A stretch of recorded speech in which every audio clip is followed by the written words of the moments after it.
Okay, so the inflection point going to be the point that the sign change from positive to negative or negative to positive. So going to be inflection points at x equals -1 and +1 because both points the sign changing from one to another. Okay, both of them are inflection points. And then next we're going to use the first derivative test. The first derivative test to find the local max, local min. For the first derivative test, if the sign change from negative to positive. Okay, so from, let's see, f prime less than 0 to f prime greater than 0, gonna be at x equals negative square root 3 and at x equals positive square root 3. Negative to positive, decreasing to increasing. So that those 2 points gonna give you the local minimum. Okay, so local minimum at x equals plus minus square root 3. And then the sign change from positive to negative, from positive to negative at x equals 0. So then the local maximum occurs at x equals 0. This by the first derivative test. And then for the second derivative test,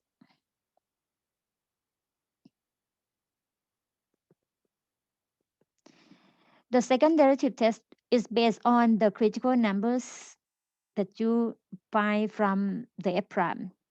From the critical values, we have x equals square root 3, negative square root 3, and 0. So the second derivative test, you're going to have to do based on the second derivative line. I'm going to redraw it this time since we already know the interval of concave up, concave down, right?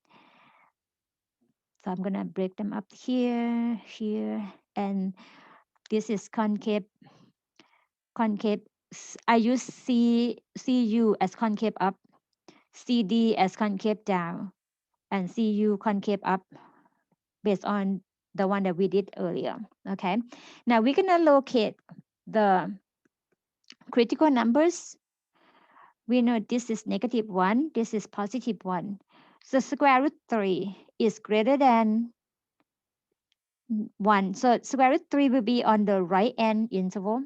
Okay, 0 will be between -1 and +1.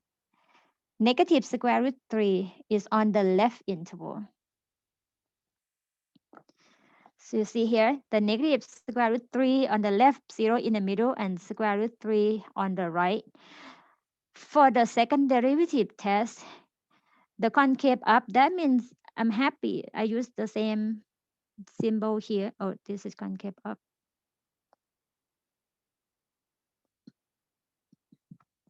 Square root 3, local min, negative square root 3, local min.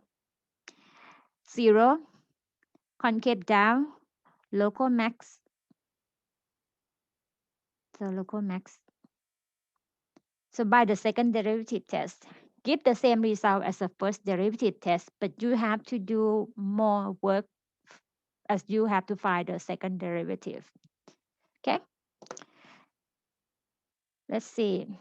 We got local max, local min. Use the first, second derivative test. Yes. Open interval, increase, decrease. Yes. Concave up, concave down. Yes. Inflection point. Yes. And next we sketch the graph. When you sketch the graph, if you do it by hand, which is a lot of work, right? So you're gonna have to find the function values at those. So I'm gonna put a new slide here. From the function from f of x equals x to the fourth minus 6x squared.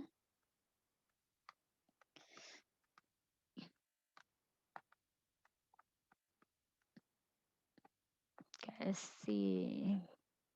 And we have critical points at x equals 0, x equals square root 3, x equals negative square root 3. Inflection point at positive 1, at negative 1. You're going to find function values of all those numbers. F at 0, f square root 3, f negative square root 3, f at 1, f at negative 1. You see the inflection point where the point changing, where the graph changing from concave up to concave down. So concave down between negative 1 and positive 1. And then back to concave up again after positive 1. Okay, the local mean at negative square root 3 and positive square root 3. Local max at 0, 0. Okay, so that's the full graph. And you can add a couple more points like to find the x-intercept. Let y be 0 and solve for that. But this one, we know that one x-intercept is at 0.